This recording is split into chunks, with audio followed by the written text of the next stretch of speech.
맞거나 밤에 저온 받거나 저온 아닐 것 같고.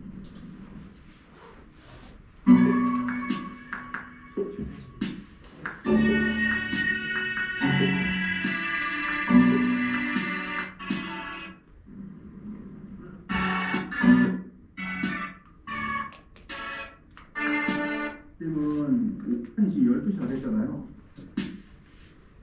생각 좀 볼게요. 여기 흐리긴 하지만 지금 시간이 지금 12시 다 됐잖아요. 뒤틀림 있으면 안 되니까. 요 정도 뒤틀림은 오후 한 3시 정도에 살짝 뒤틀리고 아침에 다 풀려있어요. 지금 여기 뒤틀리면 12시 안 됐거든요. 근데 생강점이 뒤틀려 있어요, 이렇게요.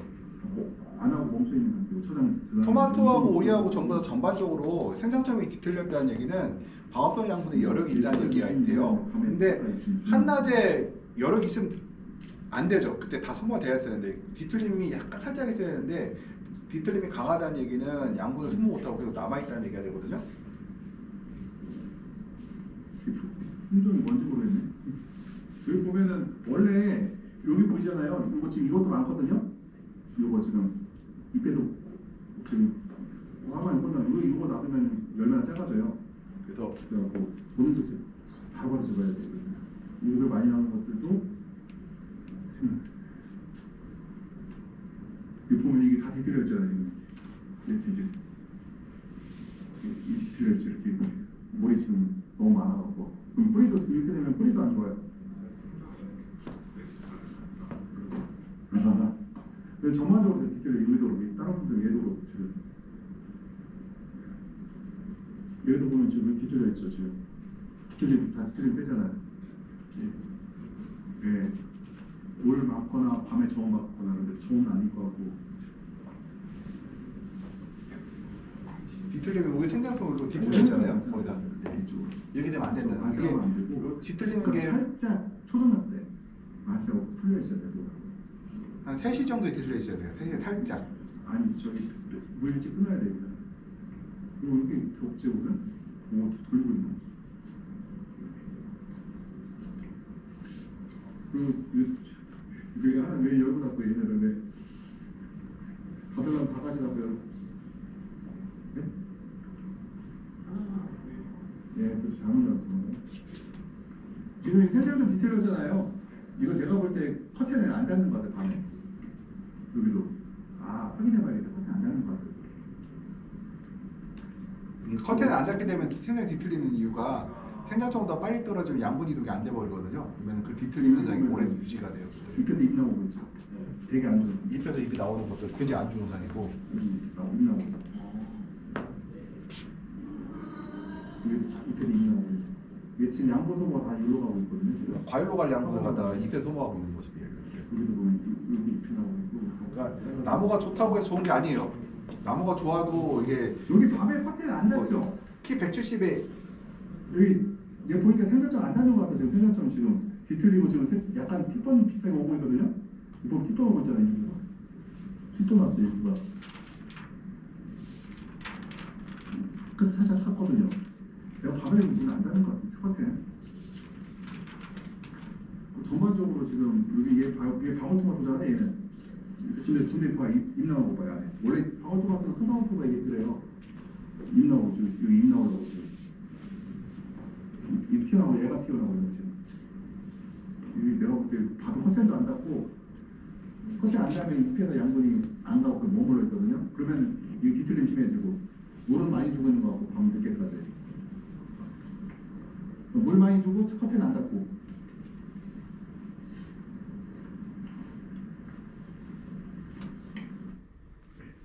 그래서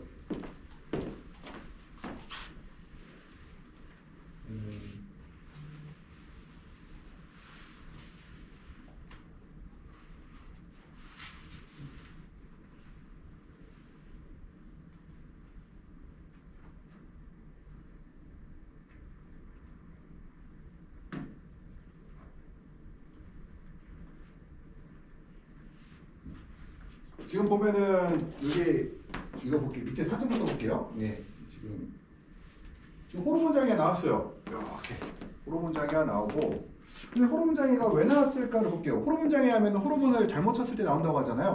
환경 관리에 실패해도 호르몬 장애가 나와.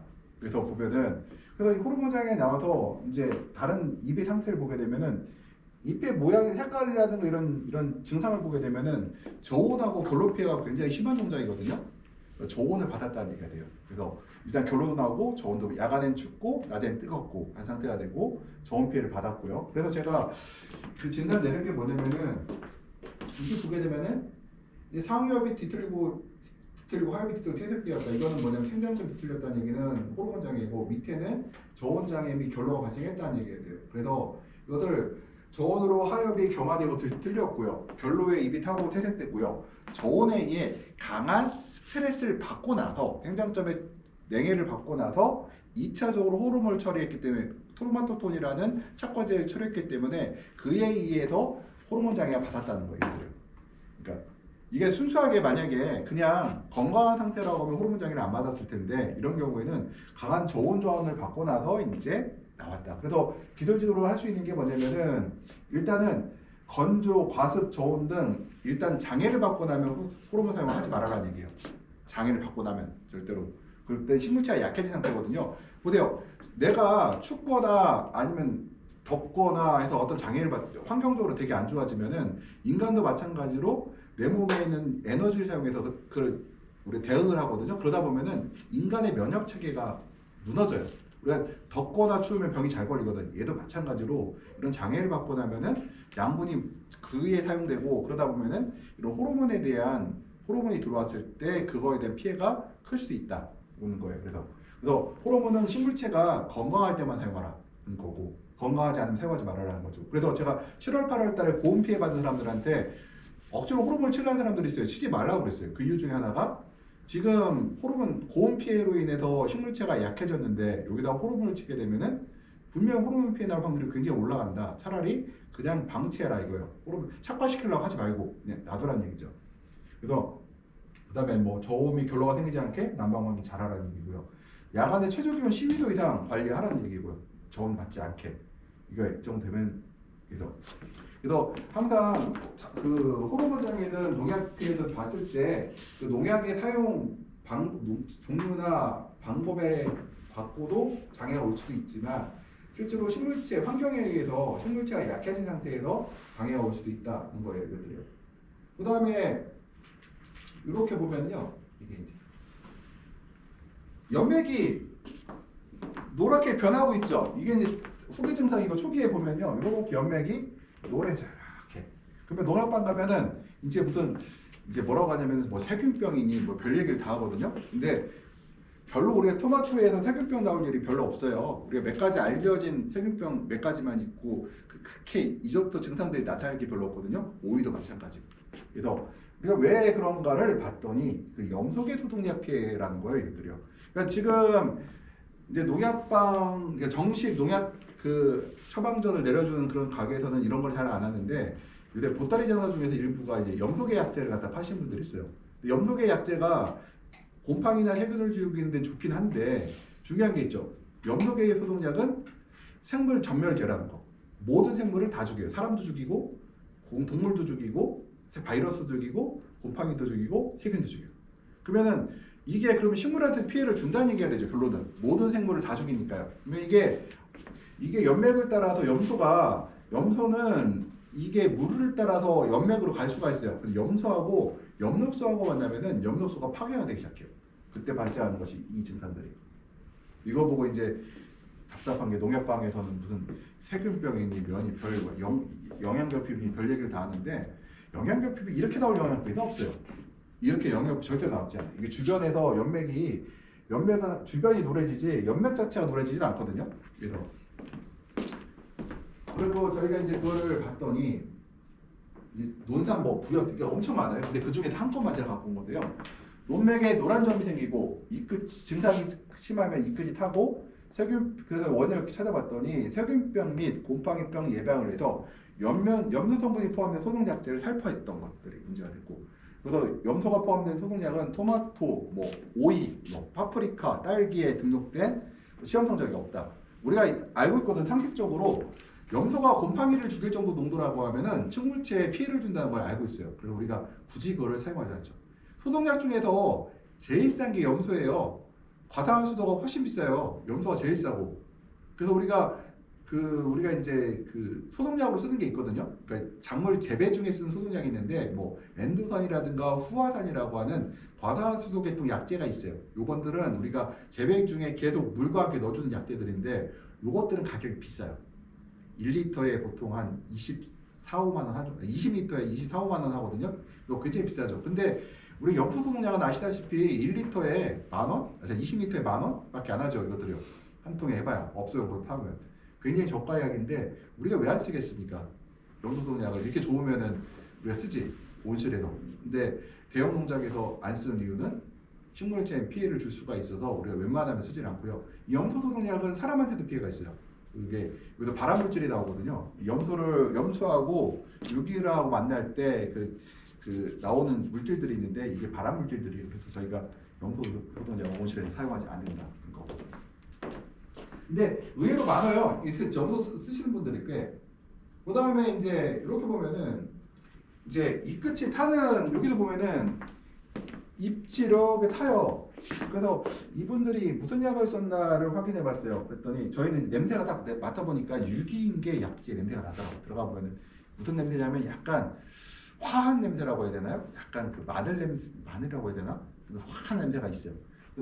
그래서 이분한테 봤더니 유기인계 약재를 넣으셨는데 그 이유가 이제 선충을 이제 죽이려고 선충타 애를 집어넣었단 말이에요. 근데 이게 이제 너무 진하게 타다 보니까 잎이 타고 경화되는 증상이 발생되고 있어요. 그래서 우리가 이제 이 사람한테는 겨순을 유인해서 연면적을 확보하라고 했고요. 또 약재 사용 시에 이제 등록된 용량만 쓰라고 하는데 이게 참 어려워요. 토양에다 넣을 때는 이게 왜 한 곳에 모이거든요. 내가 관주를 해도 옆으로 퍼져 이것들이요. 한 번 쏠리게 되면은 피해가 발생하기 때문에 아무튼 이런 유기인계 약재도 잘못 관주했을 때는 피해들이 잎이 타는 증상들이 발생한다는 거. 유기인계 중에서 토양살충제들이 많아요. 그다음에 저희가 병해충 진단에서 얘기를 하면은 이거 몇 번 아마 그랬을 거예요. 이것도 제가 여러 번 쓴 자료 중에 하나인데 보면은 우리가 병을 병으로 보지 말라고 그랬죠. 환경과 우리는 같이 봐야 된다고 했죠. 우리 시설원, 그러니까 스마트팜, 시설원에 하는 사람들은 병을 병으로 보지 말고 병과 시설을 함께 보라고 했어요. 환경을 같이 보라고. 그러면은 여기서 이제 농약 가게를 하게 되면은 이렇게 갖고 오잖아요. 이렇게 오면은 아마 잿빛곰팡이로 이제 분류를 할 거예요. 이 꽃을 갖고 오면 그럼 잿빛곰팡이 약을 주세요. 그러면은 잿빛곰팡이 약 처방하겠죠. 근데 현장에서 보게 되면은 잿빛곰팡이가 보는 게 아니라 제 눈에 먼저 보이는 게 역병이 보여요. 역병이 보이기 시작하고 역병이 그러면은 역병이 와서 잿빛곰팡이가 왔구나. 왜냐면 잿빛곰팡이는 죽은 조직에서 사는 부생균이라고 불리는 곰팡이균인데 이게 부생균은 죽어 있는 데만 살 수 있잖아요. 그러면은 역병균은 살아있는 데만 살아요. 살아있는 조직을 뚫고 들어가요. 그러면 살아있는 조직을 뚫고 조직을 죽이고 나면은 이제 잿빛곰팡이가 발생을 하는데 여기서 중요한 거는 역병은 우리가 이제 제가 그 전에 1학기 때 수업할 때 뭐라고 하면 역병균은 뭐라고 했어요? 곰팡이가 아니라 조류라고 했죠. 김, 미역 친구라고 그랬죠. 김과 미역의 친구. 그러면 조류, 물속에 사는 애들이잖아요. 헤엄쳐 다녀요. 물을 엄청 좋아하죠. 물이 반드시 굉장히 많아야 돼요. 근데 역병 보면은 제가 역병 이런 얘기를 할 때 역병균은 병 중에서도 최하질병이다. 역병 걸려서 농사를 망칠 정도 되면은 굉장히 기술 수준이 굉장히 낮은 사람이에요. 굉장히 역병으로 자체가 농사를 안 될 정도면 굉장히 수준이 낮은 사람인데 일단은 물이 많아야 돼요. 결로 시간이 굉장히 길어야 돼요. 굉장히 물이 계속 차 있어야 되는데 이 사람은 보니까 다른 데는 없고 여기만 나와요. 여기만. 그래서 여기 개폐 파이프가 딱 멈추잖아요. 우리는 개폐 파이프로 오지만 나중에 이렇게 볼 수도 있죠. 그러니까 우리가 유료 온실을 했던 벨로용 온실을 할 때 구조물에서 파이프에서 떨어지는 물이 아래 떨어졌단 말이에요. 이렇게 떨어졌어요. 여기 떨어지는 부위에서 떨어져요. 재밌는 게 항상 떨어진 자리에 떨어져요. 왜냐면 온실 구조가 그렇게 돼 있는 거예요. 그러면은 여기가 떨어진 구조죠. 파이프가 멈췄으니까 여기서 이렇게 떨어져요. 그럼 여기 떨어지게 되면 여기에 물이 묻게 되겠죠. 물이 묻으니까 이 자리가 공교롭게도 화방 위치예요. 화방에 물이 맞고 역병이 걸린 다음에 그다음에 잿빛곰팡이가 감염된 거죠. 그럼 여기서 우리가 해야 될 게 뭐예요? 잿빛곰팡이 약을 뿌린다? 하나만한 소리다. 이거 효과가 하나도 없어요. 왜냐면 잿빛곰팡이는 마지막에 최종적으로 다 죽은 다음에 뿌린 거잖아요. 아무 필요가 없어요. 이거는. 그럼 우리가 해야 될 게 뭐예요? 첫 번째 해야 될 게 역병약을 뿌릴 수는 있겠죠. 근데 역변약을 뿌리는 걸로 해결하면 안 되고 그 다음에 고다음 단계에다가 뭐 해야 돼요? 파이프에서 물이 떨어지지 않게 하거나 떨어지더라도 식물한테 직접 안 맡겨야 되겠죠. 그래서 이 위치를 갖다가 어떻게 하느냐? 여기에서 3중 비닐 피복을 갖다가 당겨 갖고요. 이제 개폐기가 2, 3중 비닐 피복이 개폐가 끝난 부분이 톱바토 하반과 위치가 같지 않게 조절해야 되겠죠. 이거 조절해주고. 그래서 이제 2, 3중 그러니까 이렇게 또 물이 떨어지지 않게 하는 거, 토마토한테 직접 안 맞게 하는 게 굉장히 중요해요. 오이한테 안 맞게 중요하고 딸기한테 안 맞게 하는 게 중요하죠. 그 다음부터 해야 될 게 이제 약재 방제에 들어가는 거죠. 여기서는 약재 방제만 해갖고서는 효과를 보기가 어렵다는 거예요. 굉장히 계속해서 발생할 거예요. 그래서 이렇게 해서 하게 되면은 이 한 페이지를 만들어주면은 우리가 학생들이 한 60만 원을 받을 수 있고 또 하나가 농약 가게를 하는데 가서 농약 가게 하고 싶다고 했잖아요. 가서 이렇게 해서 사장님 개폐기 움직이고요, 약 이거 넣으시고요 하고 처방전 내려주면은 다음부터 고객이 되죠. 그러면은 이게 중요한 게 있어요. 제가 이게 농약 할 때 중요한 게 고객 확보가 볼게요. 세도 같은 경우로 한 농장이 보통 1헥타 내외에 이제 그 운영을 하고 있거든요. 농자재 들어가는 게 한 동에 그러니까 200평 하우스 기준으로 한 100만 원 내외 150만 원 정도까지 쓰는 사람도 있다고 하더라고요. 그럼 내가 15동을 하면 얼마예요? 그 사람 내가 고객으로 확보하면 한 1,500만 원 정도의 매출을 그 사람에 올릴 수가 있어요. 그런 사람을 내가 30명으로 확보하면은 4억 5천이죠. 그러면은 기본은 이거 우정비가 나와. 내가 먹고 사는 기본. 나머지 추가적인 이제 주고객이 아니고 이제 가끔 오는 사람들까지 하게 되면 이건 완전히 100% 내 수익이죠. 이렇게 되면. 그래서 내가 기술이 있어야지 하는 거고 기술이 없으면은 그러니까 그런 고객들은 그렇게 좀 농장이 크게 운영하시는 분들 같은 경우는 저기 단골로 해서 몇 개만 사용하시거든요. 그러면 그분들하고 얘기가 될 정도의 대화 수준 그리고 그 농약 가게에 가서 얘기를 했는데 배울 게 있다. 그러면은 거기서 이제 나 이런 거 있는데 어떻게 생각해? 얘기하고 대화가 통하면은 거래가 계속 이루어지겠죠. 그래서 이렇게 얘기를 할 때 뭐 제필 곰팡이입니다 하고 끝날 게 아니라 제필 곰팡이가 왜 걸렸는지까지 처방을 내리게 되면은 굉장히 유리하겠죠, 이것들이요. 요즘은 이제 농약 가게에서 농약만 파는 게 아니라 점차 농자재로 지금 가고 있거든요. 그래서 지금 뭐 제가 한 농약에서도 보니까 롤트랩이라든가 뭐 이제 유인 그런 뭐죠 배지라든가 이런 것도 이제 팔기 시작하더라고요. 엔도산이라든가 이런 소독약들도 판매하기 시작하고. 그래서 이게 잘만 하면은 매출이 금방 쭉쭉 늘어날 거예요. 보통 그렇게 되면은 1헥타 수경 재배하면은 1년에 배지값만 해도 2, 3천만 원 들어가니까 굉장히 매출 올리기 좋죠, 얘들이. 그래서 많이 통할 정도의 실력이 돼야 돼요. 그 다음에 요거 보게 되면은 여기 볼게요. 지금 여기 제필 곰팡이가 막 심하게 발생했거든요. 그래서 왜 그러느냐 볼게요. 여기 지금 여기가 보면 색깔이 좀 이상하죠. 여기 갈색을 보고 있죠. 여기가 제필 곰팡이가 먹은 자리거든요. 그럼 이거는 못 팔아요. 다 쏟아질 거고 조만간에. 그래서 이게 왜 발생했을까 하고 보니까 여기도 마찬가지예요. 여기 보온다격 커튼이 여기요. 여기 위치가 이렇게 떨어져. 여기 떨어지죠. 여기도 발생을 해요. 물이 여기서 고이서. 그러면은 여기서 물이 떨어져서 여기로 떨어진단 말이에요. 물이 여기에 고이게 되죠. 움푹 파진데 고이게 되고 여기 꽃 보이죠.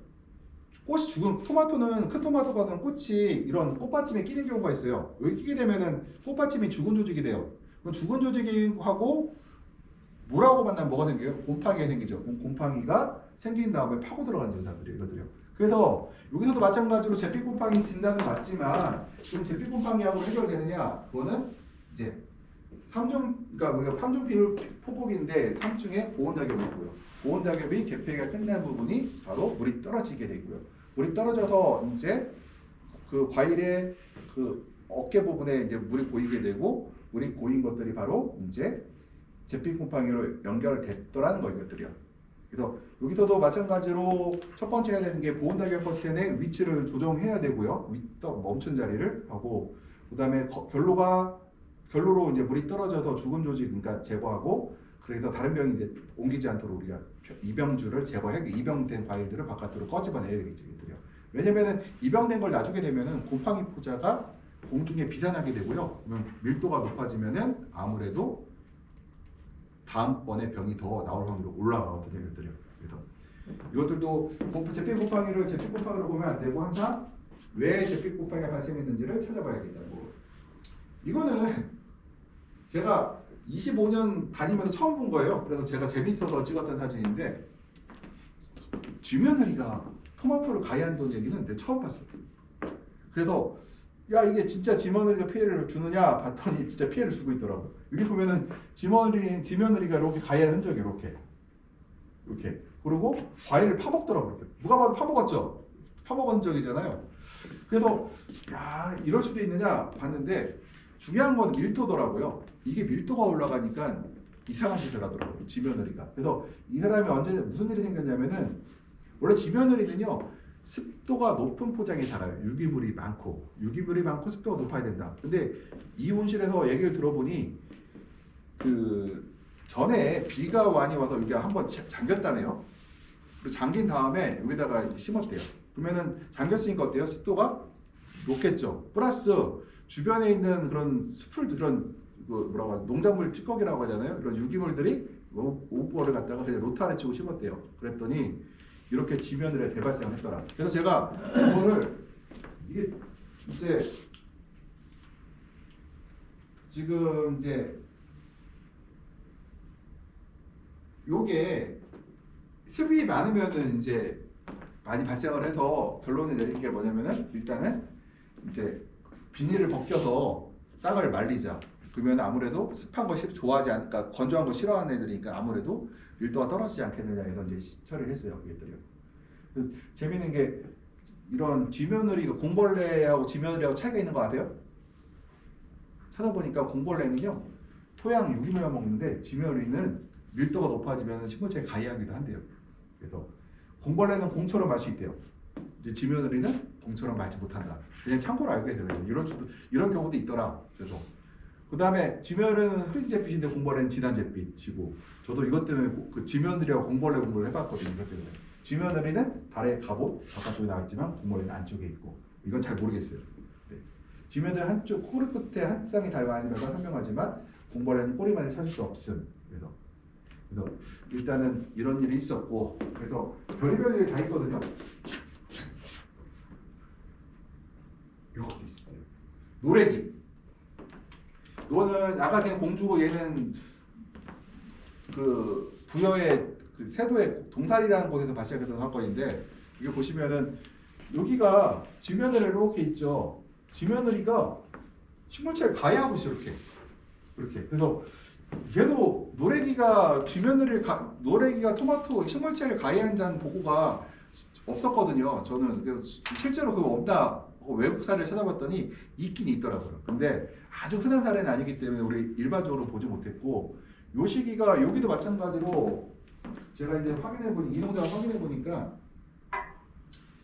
그 전년에 침수되고 유기물이 쌓여갖고 토양이 매일 습했으면서 이제 그 다음에 피해가 있는 참 일단은 뿌리를 고온가방 노래기가 이제 가해를 했는데 요게 가해한 게 문제가 아니었어요. 얘가 가해한 거는 피해가 줄 정도로 가해는 아닌데 요것 때문에 뭐가 발생했느냐 시드름병이 발생을 했어요. 얘는 이것들이 뿌리를 가해하고 줄기를 가해하니까 그 자리에 푸타륨이 붙어서 거기서 2차적으로 시드름병이 발생하더라는 거죠. 그래서 여기서 시드름병 방제를 한다고 되는 것이 아니라 바로 이 고온가방 노래기를 제거를 해야지만 이게 제거가 되겠지. 이것이 이제 멈추겠지, 이것들이요. 그래서 이것도 마찬가지로 유기물 좋아하고 습한 걸 좋아하기 때문에 이제 피복 벗기고 그다음에 이제 유기물 더 이상 넣지 말라고 다음부터 넣지 말라고 그랬는데 이 고온가방 노래기라는 걸 제가 알아낸 게 이게 우리나라에서 노래기를 연구한 사람이 딱 한 명이더라고요. 그것도 교수님이 대학에 다니는 게 아니라 저기 고등학교 생물 선생님이 이걸 하고 있더라고요. 그래갖고 한국에 그 노래기라는 책을 쓰신 분 저자이길래 제가 물어보러 찾아서 봤더니 남원에 계시더라고요. 교장선생님에 계시길래 제가 전화해갖고 선생님 제가 이런 증상이 있는데 내가 노래기를 잡아갈 테니 어떤 노래기인지 좀 알려주십시오 그랬더니 갖고 오라고 하더라고요. 그래서 가서 이제 교수님한테 그 교장선생님 보여드리고 했더니 너무 좋아하시더라고요. 자기가 공부한 것을 익혔을 줄 몰랐다고 하면서 그러면서 고온가방 노래기다 하면서 고온가방 노래기인데 자기가 문헌을 찾아보니 식물을 가해한다는 얘기는